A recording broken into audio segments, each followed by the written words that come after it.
الحمد لله نحمده ونستعينه ونستغفره ونؤمن به ونتوكل عليه ونعوذ بالله من شرور أنفسنا ومن سيئات أعمالنا من يهده الله فلا مضل له ومن يضلل فلا هادي له وأشهد أن لا إله إلا الله وحده لا شريك له وأشهد أن محمدا عبده ورسوله أما بعد فإن خير الحديث كتاب الله وخير الهدي هدي محمد صلى الله عليه وسلم وشر الأمور محدثاتها وكل محدثة بدعة وكل بدعة ضلالة وكل ضلالة في النار. أعوذ بالله من الشيطان الرجيم. بسم الله الرحمن الرحيم. وإذ يمكر بك الذين كفروا ليثبتوك أو يقتلوك أو يخرجوك ويمكر الله والله خير الماكرين. وقال تعالى وَلَقَدْ صَدَقَكُمُ اللَّهُ وَعَدَهُ إِذْ تَحُسُّونَهُم بِإِذْنِهِ حَتَّى إِذَا فَشِلْتُمْ وَتَنَازَعْتُمْ فِي الْأَمْرِ وَعَصَيْتُم مِّن بَعْدِ مَا أَرَاكُم مَّا تُحِبُّونَ مِنكُم مَّن يُرِيدُ الدُّنْيَا وَمِنكُم مَّن يُرِيدُ الْآخِرَةَ ثُمَّ صَرَفَكُمْ عَنْهُمْ لِيَبْتَلِيَكُمْ وَلَقَدْ عَفَا عَنكُمْ وَاللَّهُ ذُو فَضْلٍ عَلَى الْمُؤْمِنِينَ. محترم حاضرین، آج ہم اور آپ اور ملک کے تمام ہی مسلمان انتہائی گہری قسم کی تشویش میں، فکر مندی میں، بلکہ یوں کہیے کہ اندیشوں اور خوف میں مبتلا ہے. ابھی تازہ پارلیمنٹ کے دونوں ایوانوں میں اوقاف کے تعلق سے جو بل پاس کیا گیا مختلف جتن کر کے اور کیا کھڑا کر کے، اس کے تعلق سے حکمراں جماعت چاہے جو کہتی ہو، ہندوستان کے نہ صرف مسلمان بلکہ وہ جو انصاف پسند غیر مسلم ہیں اور خود حکومت کے ارکان اچھی طرح جانتے ہیں کہ یہ بل مسلمانوں کے لیے حالات کو مزید تنگ سے تنگ کرنے کی ایک تدبیر ہو سکتی ہے. بلکہ کسی رکن پارلیمنٹ نے اپنی تقریر میں کہا کہ یہ بلڈوزر کو قانونی کوچ دینے کی ایک تدبیر ہے، اور اس کے نتیجے میں سارے ملک کے لوگ اس تشویش میں مبتلا ہیں کہ مسلمانوں کی مساجد، مدارس، قبرستان اور جتنے بھی مذہبی مقامات ہیں ان سب پر خطرے کی گھنٹی اور تلوار لٹکنا شروع ہو چکی ہے. اسی بنیاد پر مسلم پرسنل لا بورڈ اور مسلمانوں کی بڑی شخصیات، لیڈران نے جو ہر جتن اور کوشش کر رہے تھے کہ قانونی اعتبار سے اس بل کو پاس کرنے سے روکا جائے، دباؤ ڈالا جائے اپوزیشن کے ذریعے، فلاں اور فلاں کے ذریعے، اس بل کے پاس ہونے کے بعد ان کی جانب سے سخت رد عمل سامنے آیا. اور گویا سارے ملک کے وہ مسلمان جو فکر رکھتے ہیں، شعور اور ہوش رکھتے ہیں، ان کی ترجمانی کرتے ہوئے انہوں نے کہا کہ ہم اس قانون کے واپس لینے تک ہر قسم کی جمہوری لڑائی لڑیں گے.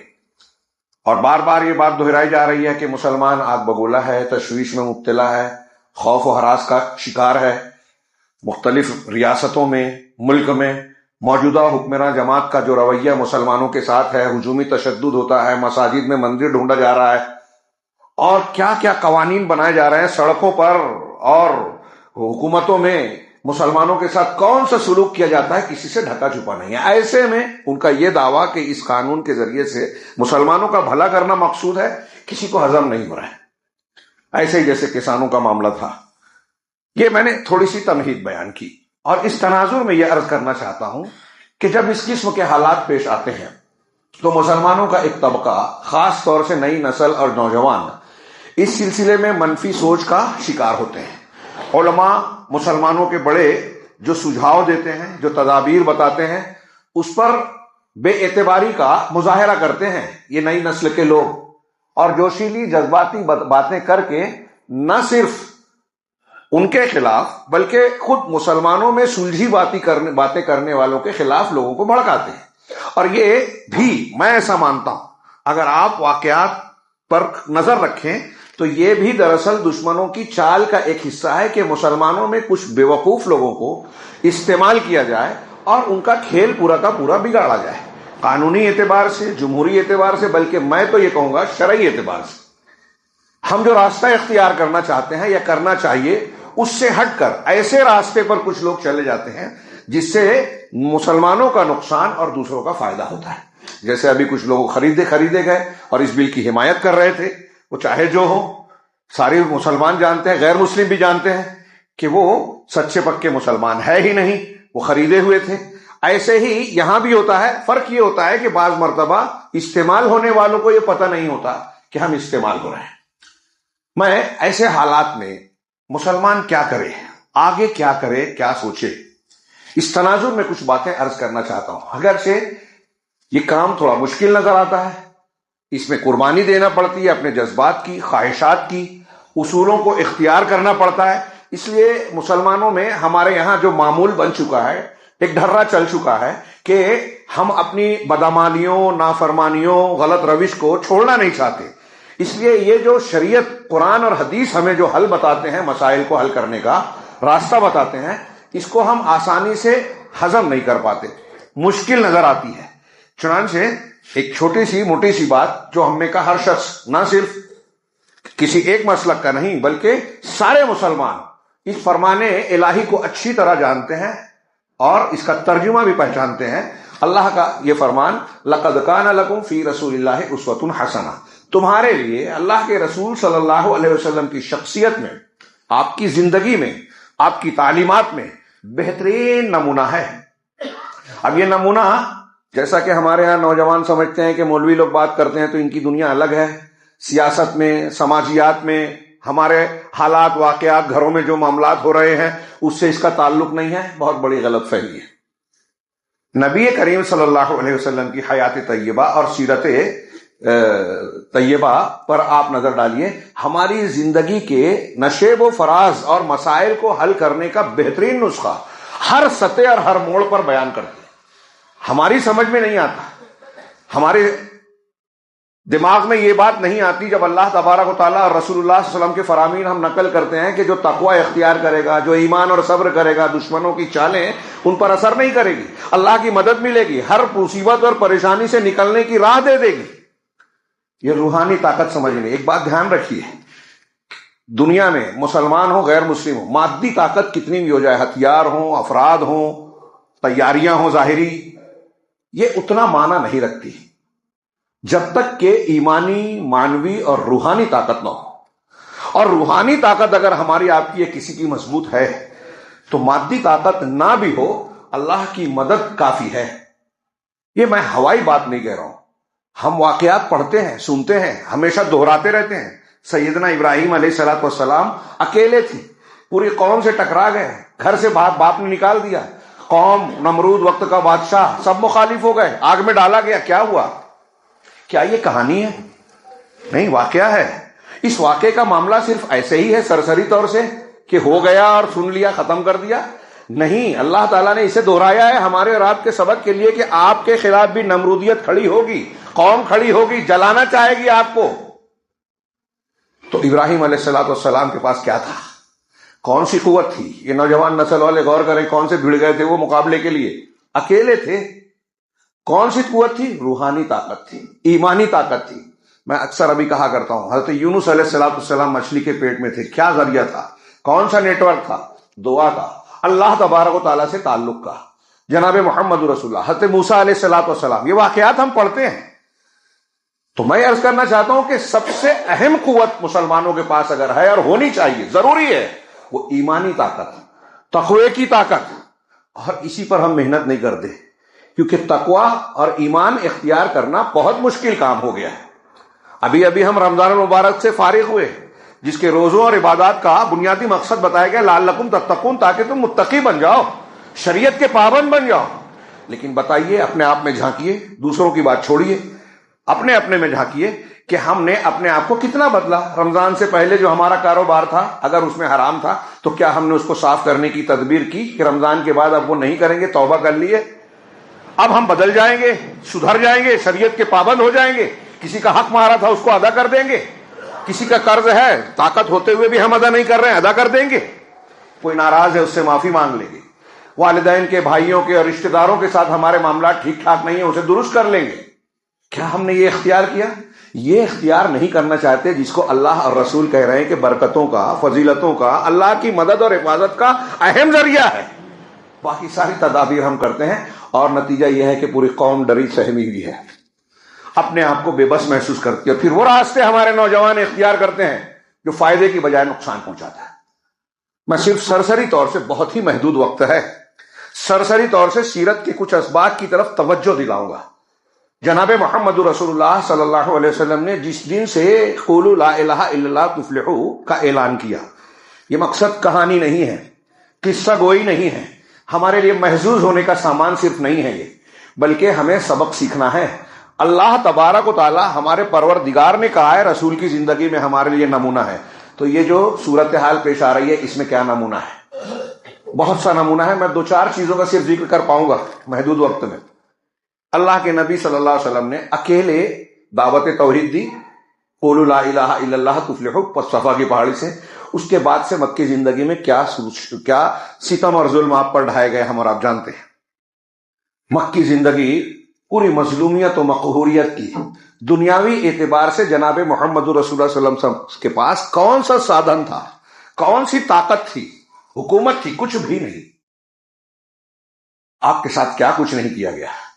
دنیا کے سب سے عظیم انسان کے ساتھ انتہائی خطرناک اور بڑے قسم کے مظالم ڈھائے گئے۔ طائف جاتے ہیں لہو لہان، اپنے گھر میں ان کے کھانے کی ہانڈی میں گندگیاں پھینکی جا رہی ہے، راستوں میں کانٹے۔ نماز پڑھ رہے ہیں کعبہ میں، حرم میں، جس کا احترام خود مشرکین مکہ بھی کیا کرتے تھے، اس میں آپ پر کبھی اونٹ کی اوجھ ڈالی جا رہی ہے، کبھی گلے میں چادر کھینچ کر دم گھٹنے والا ماحول بنایا جا رہا ہے۔ سیدنا ابوبکر صدیق کہتے ہیں کہ بخاری کی روایت ہے، درمیان میں اگر حائل ہو کے نہ روکتے تو دم ہی نکل جاتا۔ اللہ کے نبی صلی اللہ علیہ وسلم حضرت ابوبکر صدیق نے کہا اتريدون ان تقتلوا رجلا يقول ربي اللہ، کیا تم ایک آدمی کو محض اس لیے قتل کرنا چاہتے ہو، مار ڈالنا چاہتے ہو کہ وہ کہتا ہے میرا رب اللہ ہے؟ یہی جرم تھا جناب محمد رسول اللہ صلی اللہ علیہ وسلم کا۔ آج مسلمان سوچتا ہے ہم نے کیا کیا، معصوم بچوں نے کیا کیا؟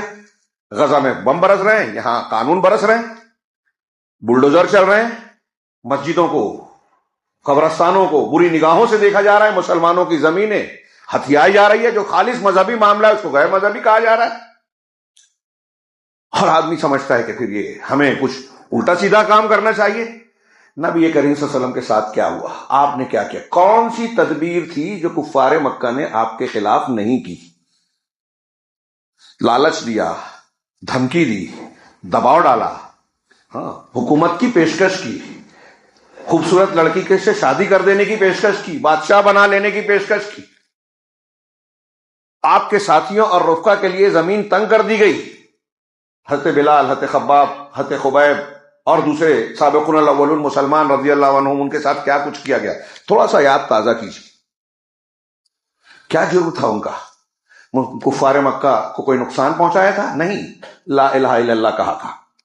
پھر آخر میں جب دیکھا کفار مکہ نے کہ ہر تدبیر ناکام ہو رہی ہے، بنو ہاشم ان کے ساتھ ہو گئے ہیں، ہماری کوششیں، ہمارے لالچ کی اور ساری تدبیریں فیل ہو گئی ہیں، تو آخر میں بائیکاٹ کیا، معاہدہ کیا۔ تمام بنو ہاشم اور بنو عبد المطلب سے ہٹ کے قبائل نے مل کر میٹنگ کی اور کہا کہ ان سے لین دین، خرید و فروخت، شادی بیاہ سب بند کر دیا جائے۔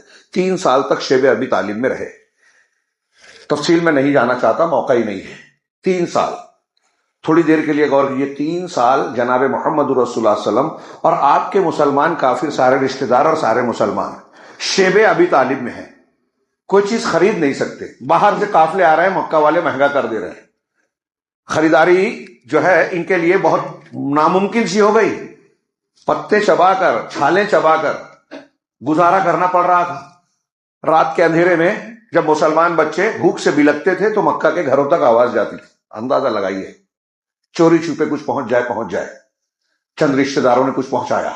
3 سال تک شیب ابی طالب میں سخت حالات، کتنے شدید حالات تھے ہمارے اوپر وہ آئے۔ پھر اس کے بعد وہ معاہدہ ختم ہوا، ہم اور آپ جانتے ہیں، اس کی تفصیلات ہے، سیرت کی کتاب میں ضرور پڑھی ہے، یہ ہمیں پڑھنا چاہیے، ضروری ہے۔ ہر گھر میں سیرت کی کئی کتابیں، ایک نہیں کئی کتابیں ہونا لازم ہے، فرض ہے، اور صرف رکھنا نہیں، پڑھنا بھی۔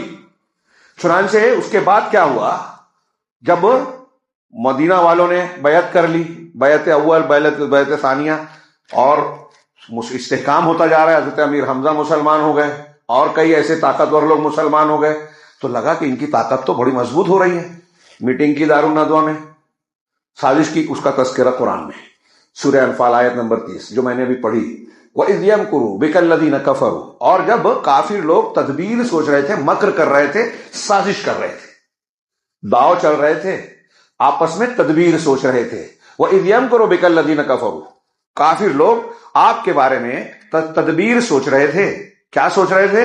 لِيُثْبِتُوكَ أَوْ يَقْتُلُوكَ أَوْ يُخْرِجُوكَ، یہ 3 رائے آئی تھی، اس کا تینوں کا ذکر قرآن نے کیا کہ آپ کو بندی بنا دیں، یا آپ کو قتل کر دیں، یا آپ کو جیلا وطن کر دیں، مکہ سے نکال دیں۔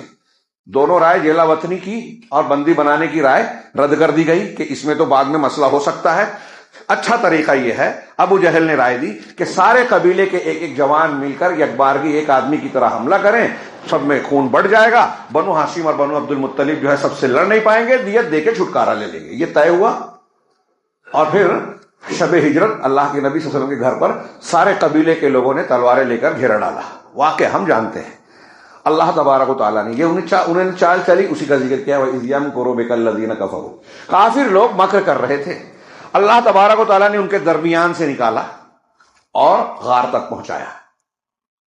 عام طور سے لوگ لکھتے ہیں، سیرت نگار یا مفسرین، کہ یہی اللہ کی چال تھی کہ ان کی کوشش کے باوجود وہ مارنے میں، قتل کرنے میں کامیاب نہیں ہوئے۔ لیکن میں سمجھتا ہوں صرف اتنی بات نہیں ہے اللہ کے مکر کی، اللہ نے آگے کہا وَيَمْكُرُونَ وَيَمْكُرُ اللَّهُ، وہ چالیں چل رہے تھے، اللہ بھی داؤ چل رہا تھا۔ یہ کوئی عیب نہیں ہے کہ ان کے مکر کا جواب دے رہا تھا اللہ تعالیٰ۔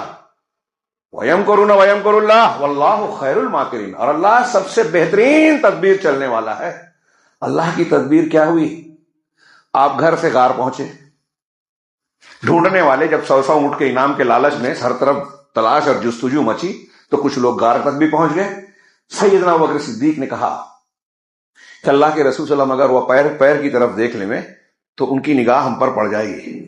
نہایت اطمینان کے ساتھ جناب محمد رسول اللہ صلی اللہ علیہ وسلم نے کیا جواب دیا؟ ما ظنک یا ابا بکر باثنین اللہ ثالثہما، اے ابو بکر ان دو کے بارے میں آپ کا کیا خیال ہے جن کا تیسرا اللہ ہے؟ لا تحزن، اب یہ جملہ قرآن نے بھی نقل کیا سورہ توبہ میں، لا تحزن ان اللہ معنا، ڈرو نہیں، غم زدہ نہ ہو، اللہ ہمارے ساتھ ہے۔ بس یہ ایک جملہ دھیان رکھیے، اللہ ہمارے ساتھ ہے۔ ہم کو اور آپ کو ایسا بننا ہے کہ ہم بھی کہہ سکیں اللہ ہمارے ساتھ ہے، اور جب اللہ ہمارے ساتھ ہوگا تو پوری دنیا ایک بال نہیں اکھاڑ پائے گی، اگر اللہ نہیں چاہے گا۔ اللہ ہمارے ساتھ ہے، یہی جملہ سیدنا موسیٰ علیہ السلام نے تقریباً اس وقت کہا تھا۔ سورہ اعراف میں پڑھیے منظر، جب ایک طرف آل فرعون اپنے لشکر کے ساتھ آیا اور بنی اسرائیل کے ٹوٹے پھوٹے بچے، بوڑھے، عورتیں سب آپ کے ساتھ تھے، غلامی کی زندگی سے نئے نکلے ہوئے، جو ایک زمانے تک فرعون کے غلام تھے، ایک زمانے تک موسیٰ علیہ السلام کو دیکھ کر بھی شکایتیں کرتے تھے کہ آپ کے آنے سے پہلے بھی ستائے گئے، آپ کے آنے کے بعد بھی ہمارا کیا بھلا ہوا۔ ہاں، بڑی عجیب قوم، وقت نہیں ہے کہ میں تفصیل میں جاؤں۔ جب انہوں نے دیکھا فلما ترا الجمعان، قرآن نے کہا جب دونوں جماعتیں ایک دوسرے کو دیکھ لی، آمنا سامنا ہو گیا، تو قال اصحاب موسیٰ انا لمدرکون، موسیٰ کے ساتھیوں نے کہا کہ اے موسیٰ ہم تو گھیر لیے گئے۔ حضرت موسیٰ نے کہا کلا ان معی ربی سیہدین، میرے ساتھ میرا رب ہے۔ اللہ کے رسول نے لا تحزن ان اللہ معنا، حضرت موسیٰ نے کہا ان معی ربی سیہدین، میرے ساتھ میرا رب ہے، وہ راستہ نکالے گا، راستہ دے گا، اور دیا۔ اللہ تعالیٰ نے کہا اپنے عصا کو پانی پر مارو۔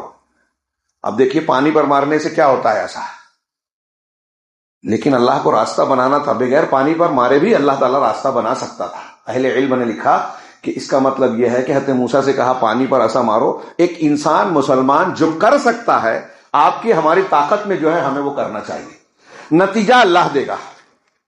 پانی پر مارا، راستہ بنا، اصحاب موسیٰ اور موسیٰ علیہ السلام نکل گئے، آل فرعون اسی میں گئے اور غرق ہو گئے۔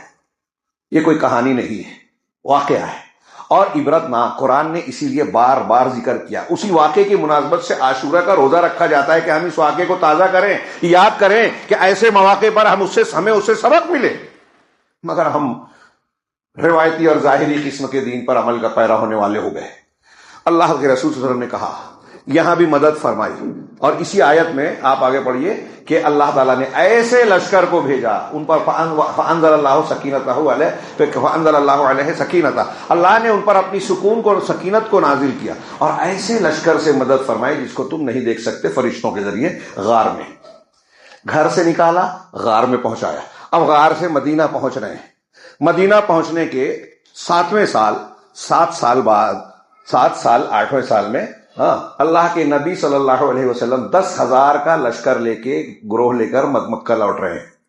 بیچ میں کتنے واقعات آئے، کیسے کیسے نشیب و فراز، بدر ہوئی، احد ہوئی، احزاب ہوئی، بنو قریظہ، کیا کیا ہوا۔ اس کے بعد آپ آ رہے ہیں فاتحانہ۔ اہل علم نے کہا یہ اللہ کا مکر تھا۔ وَيَمْكُرُونَ وَيَمْكُرُ اللَّهُ، جس گھر سے، جس شہر سے مکہ سے اللہ کے نبی صلی اللہ علیہ وسلم اور ابوبکر صدیق کو نکالا گیا، انعام رکھا گیا تھا، یہاں سے آپ کو نکلنا پڑا تھا، وہاں فاتحانہ اتنی بڑی تعداد میں لوٹ رہے ہیں، اور جن لوگوں نے آپ کو قتل کرنے کا منصوبہ بنایا تھا یا تو بھاگ گئے یا مر گئے یا پھر راستہ، یا پھر جو ہے اسلام قبول کرنے پر مجبور ہوئے، مجرمین کی طرح آپ کے سامنے کھڑے تھے فتح مکہ کے دن۔ یہ اللہ کا مکر۔ لیکن اس پیریڈ میں آپ کو کتنی قربانی دینا پڑی اس نتیجے کے لیے؟ اگر ہم چاہتے ہیں کہ ہم کامیاب ہوں، دشمن ناکام ہو، اس کی چالیں بیکار ہو جائیں، تو اس کے لیے ایسا نہیں ہوتا کہ آج آپ نے کوئی کام کیا، دعا کی اور کل کامیابی مل گئی۔ نبی کریم صلی اللہ علیہ وسلم کو بھی تقریباً 8 سال گزارنے پڑے، مکہ سے مدینہ گئے، تدبیریں اختیار کی، پلاننگ کی، منصوبہ بندی کی، قربانیاں دی، مقابلہ کیا، جو کچھ تدبیریں تھیں، امتحانات سے گزرنے کے بعد اپنے ایمان کو، اپنے حوصلے کو، اپنے استقامت کو دکھایا اللہ کے سامنے، اور اس کے بعد اللہ کی مدد آئی۔ مدد پہلے ہی نہیں آ جاتی، قربانی دینا پڑتی ہے، اس کے بعد آتی ہے۔ یہ واقعہ ہجرت دیکھیے، قرآن نے اس کا ذکر کیا، وَيَمْكُرُونَ وَيَمْكُرُ اللَّهُ۔ اس کے بعد آگے بڑھیے، مدینہ پہنچے، مدینہ پہنچنے کے بعد بھی سازشوں کا سلسلہ، حملوں کا سلسلہ رکا نہیں، چلتا رہا، تناؤ چلتا رہا، جنگ کی کیفیت تھی۔ بدر کا معرکہ پیش آیا۔ بدر میں مسلمان قافلے کے چکر میں گئے تھے، بڑ مٹبھیڑ ہوئی لشکر سے۔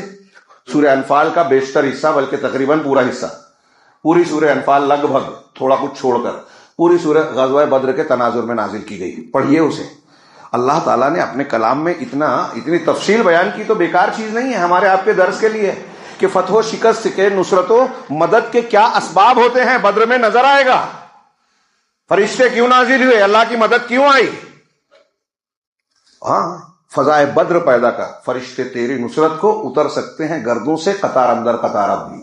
آج کے ماحول میں ہمیں وہاں بھی سبق ملتا ہے، اللہ کی مدد کیسے آتی ہے۔ نبی کریم صلی اللہ علیہ وسلم گڑ گڑا رہے ہیں، اگر یہ گروہ ہلاک ہو گیا تو زمین میں تیری عبادت نہیں ہوگی۔ کیوں کہا تھا آپ نے؟ پس منظر دیکھیے، مشرکین مکہ خار کھائے بیٹھے ہیں، اندر منافقین موجود ہیں، آس پاس بدو اور مشرک قبائل ہیں، یہودی قبائل ہیں، 3 بڑے اور بڑے طاقتور اور پیسے والے، سب چاہ رہے ہیں کہ مسلمانوں کی حکومت نہ بنے، اکھاڑ کر پھینک دیا جائے، اور کوشش بھی کر رہے تھے، چالیں بھی چل رہے تھے۔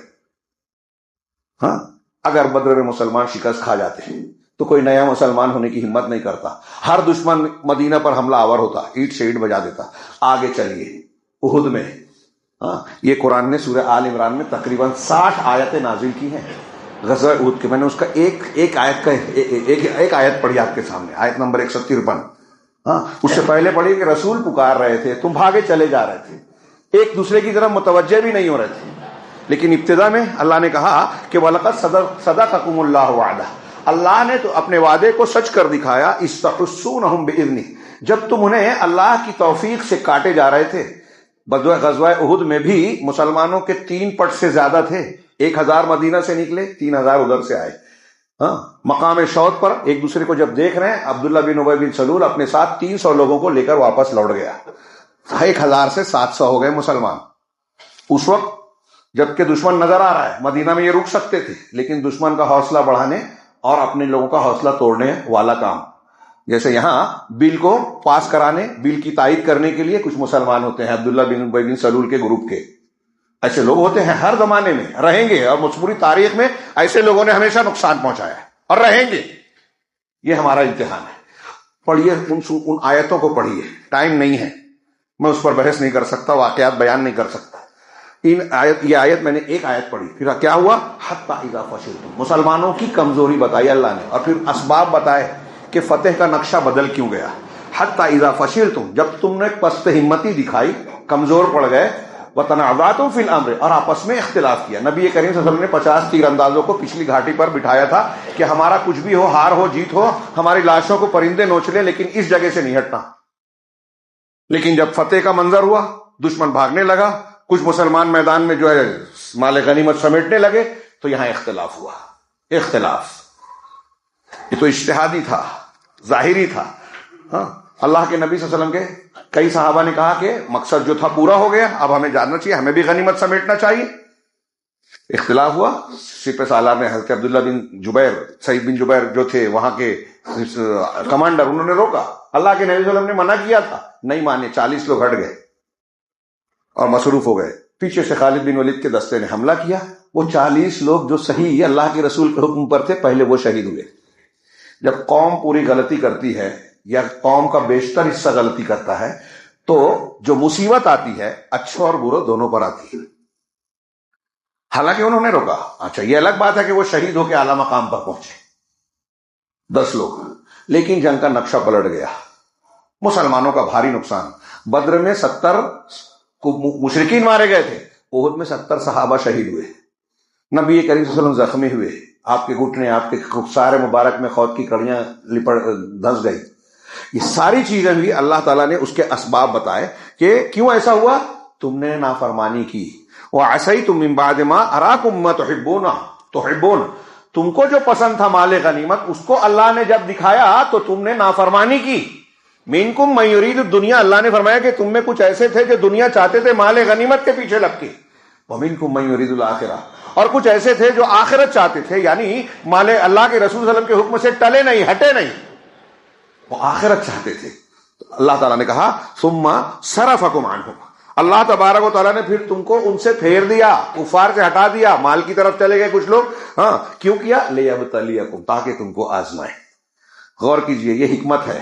یہاں نقطے کی بات جو ہم کو سمجھنا چاہیے کہ اللہ تبارک و تعالیٰ دنیا میں مسلمانوں کو، یہاں تک کہ نبیوں کو بھی صرف فتح ہی فتح نہیں دیتا. آدمی سوچتا ہے ارے ہم حق پر ہیں، ہمارا دین سچا ہے، ہم اللہ کو مانتے ہیں، اتنی دلیلیں ہیں، قرآن ہے، نبی کریم صلی اللہ علیہ وسلم کی سیرت طیبہ ہے، پھر بھی ہم دب رہے ہیں، پھر بھی ہم مارے کچلے جا رہے ہیں، ہمارے خلاف قانون بن رہا ہے، قتل کیے جاتے ہیں، دعائیں قنوت پڑھتے ہیں، قنوت نازلہ پڑھتے ہیں، یہاں سے لے کر حرم تک، پھر بھی جو ہے مظالم کا سلسلہ تھمتا نہیں ہے. یہ اللہ رب العالمین کی حکمت ہے. وَتِلْكَ الْأَيَّامُ نُدَاوِلُهَا بَيْنَ النَّاسِ، ہم لوگوں کے درمیان الٹ پھیر کرتے ہیں ان دنوں کو. یہاں اللہ تبارک و تعالیٰ کہ تم کو آزمائے اللہ. اور اگلی آیت میں، آیت نمبر 154 میں اللہ تبارک و تعالیٰ نے آخر میں کہا، لمبی آیت ہے، اس میں کہا وَلِيَبْتَلِيَ اللَّهُ مَا فِي صُدُورِكُمْ وَلِيُمَحِّصَ مَا فِي قُلُوبِكُمْ، تاکہ تمہارے دلوں میں جو کچھ ہے اللہ تعالیٰ اسے آزما لے، اور تمہارے دلوں کو، تمہارے سینوں کو آزما لے، تمہارے سینوں کے اندر کی چیز کو، اور تمہارے دل کو خالص کر دے، چھانٹ دے، صاف کر دے. یہ مصیبتیں پریشانیاں آتی ہے تو سچا مسلمان منافقین سے، کچے آدمی سے الگ ہوتا ہے. یہ بھٹی ہے صحیح اور غلط، کھرے اور کھوٹے کو الگ کرنے کی. یہ اللہ تعالیٰ فرما رہا ہے واللہ علیم بذات الصدور، اور اللہ دلوں کے بھیدوں کو جاننے والا ہے. یہ غزوہ احد ہے، وقت ختم ہو گیا. غزوہ احد ہے. صلح حدیبیہ آگے چل کے دیکھیے. اللہ کے رسول 1400-1500 صحابہ کے ساتھ عمرے کی غرض سے آئے. حدیبیہ کے مقام پر پڑاؤ ڈالا. مین صحیح راستے پر خالد بن ولید 200 سواروں کے ساتھ روکنے کے لیے راستہ کھڑے تھے. آپ نے مقابلہ نہ کرتے ہوئے راستہ بدلا، حدیبیہ پر پڑاؤ ڈالا. حضرت عثمان کو بعد میں بھیجا صلح کے لیے. جو کچھ ہوا وہاں درمیان میں واقعات کیا ہوئے، 70-80 لوگ حملہ کرنا چاہے، سب گرفتار ہوئے. اللہ کے رسول نے چھوڑ دیا. سورہ فتح میں اس کا ذکر ہے. پھر اس کے بعد آخر میں مکہ والوں نے صلح پر رضامندی ظاہر کی. سہیل کو بھیجا، سہیل بن عمرو کو، اور کہا کہ صلح کریں. اس میں ایک شک پہلی اور ضروری تھی کہ اس سال آپ نہیں آئیں گے، تاکہ عرب والوں کو میسج نہ جائے کہ جبران مسلمان آ گئے اور کفار مکہ کی قوت طاقت نہیں رہ گئی. اس طریقے سے اس سال نہیں آئے. پھر اس میں جو شکیں تھی اس میں بظاہر لگتا تھا مسلمان دب کر مان رہے ہیں کہ اگر ہمارا کوئی آدمی آپ کے پاس آئے مسلمانوں کے تو آپ کو لوٹانا ہوگا، آپ کا کوئی آدمی ہمارے پاس آئے تو ہم نہیں لوٹائیں گے. 10 سال جنگ کا معاہدہ بند. ان ساری شکوں کا تجزیہ کیا جائے، سیرت کی کتاب پڑھیے تو آپ کو محسوس ہوگا کہ بظاہر اس میں مسلمان دب رہے تھے، لیکن حقیقت میں کفار مکہ دب رہے تھے. ابھی کئی الزامات مسلمانوں پہ تاریخی اعتبار سے لگا. دیکھیے کہ غیر مسلم لوگ بتا رہے ہیں کہ یہ جھوٹ پھیلایا جاتا ہے. کچھ چیزیں ہم سمجھتے ہیں کہ یہ پروپیگنڈا کیا جا رہا ہے، لیکن آج AI کے زمانے میں اب بتایا جا رہا ہے کہ آپ کہتے ہو کہ فلاں بادشاہ مندر توڑتا تھا، ارے اس تو مندر کو دان دیتا تھا، ہاں مندروں کو تعمیر کیا، وہ مسلمانوں کے اعتبار سے سوالیہ نشان ہے اس پر. تو خیر، یعنی الٹا تاریخی اعتبار سے حقائق سامنے آتے ہیں. بعض مرتبہ ہم سوچتے ہیں ڈنمارک میں جو ہے اللہ کے رسول کے خلاف جو ہے کارٹون بنے، احتجاج ہوا، غلط تھا، لیکن اس کے بعد وہاں سیرت پڑھ کر کئی ہزار لوگوں نے اسلام قبول کیا. تو کبھی کبھی خیر میں شر میں خیر ہوتا ہے، ہم سمجھ نہیں پاتے.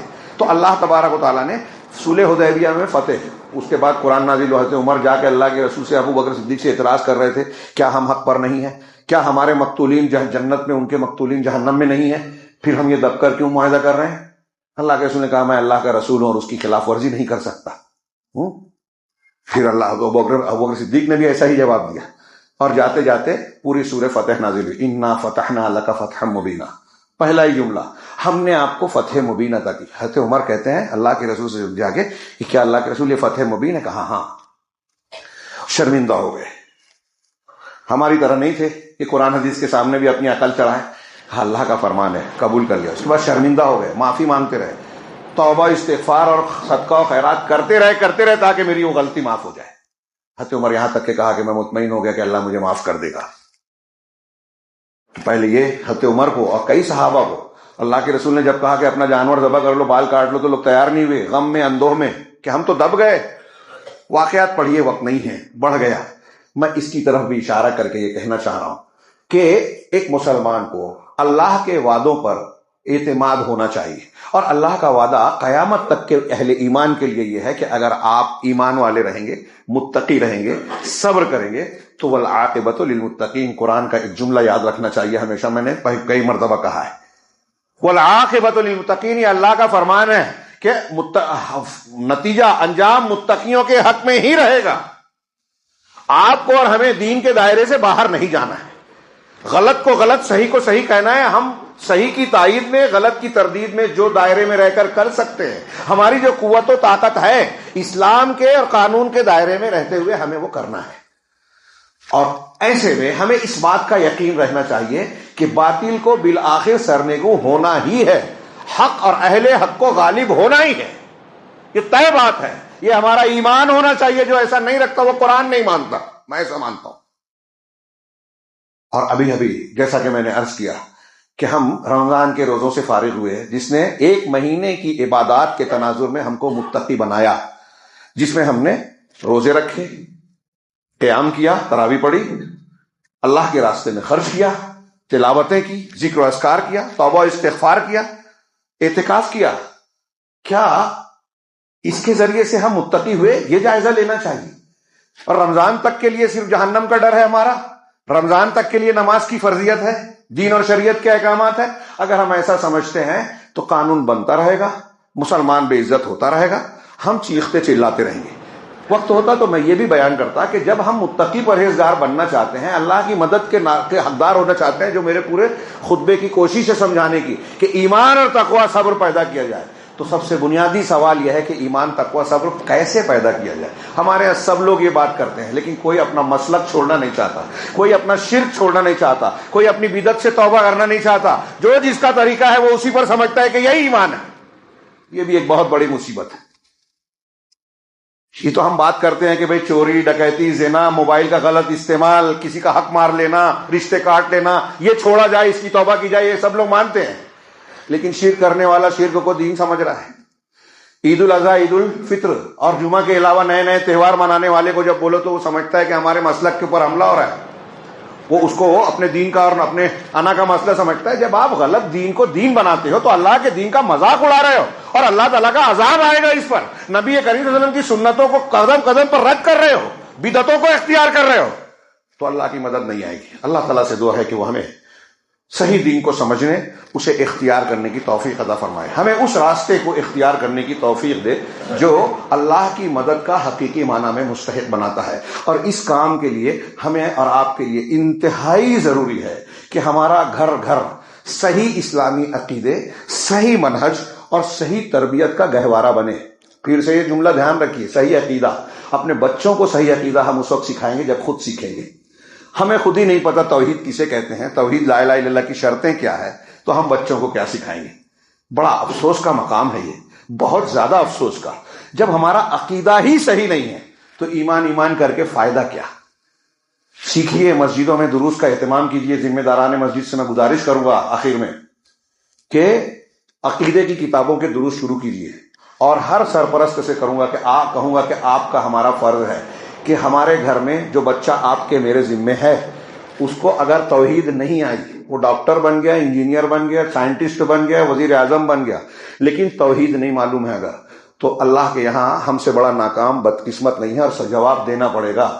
وہ بھی نہیں بچے گا، آپ بھی نہیں بچیں گے۔ اللہ تعالیٰ ہمیں بچنے کا راستہ دے اور اسے اختیار کرنے کی توفیق دے، دنیا اور آخرت میں ہر قسم کے عذاب سے، دشمنوں کی سازشوں سے مسلمانوں کو، ہم سب کو محفوظ رکھے، ہماری مساجد، ہمارے مدارس، ہمارے اوقاف کی حفاظت فرمائے۔ اقول قولی ھذا واستغفر اللہ لکم ولسائر المسلمین، وصلی اللہ علی نبینا محمد۔ بارک اللہ لنا ولکم فی القرآن المجید، ونفعنا وإیاکم بالآیات والذکر الحکیم، انہ تعالی جواد کریم ملک برؤوف رحیم۔